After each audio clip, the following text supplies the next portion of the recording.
Тэгээ бас нөгөө нэг эрүүл мэндийн тал дээр ч бас маш боломжтой одоо юу гэх сайн спорт гэсэн үг юм уу?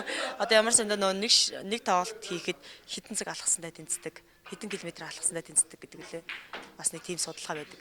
За хамгийн эхний одоо энгийн жишээ ярихад бол мэдээж хэрэг цаг аваад бид нар тоглох тий.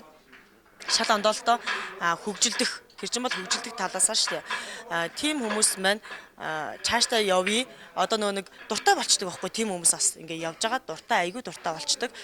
Сэтгэл зүгээр зориулж чадчихдаг байхгүй. Тим хүмүүст маань зөвлөгөө өгөхөд хамгийн түрүүнд клубт хариалагдаарай. Тэгэхээр клубт хариалагдана гэдэг чинь мэдээж тэр клубтээ бэлтгэл хийн.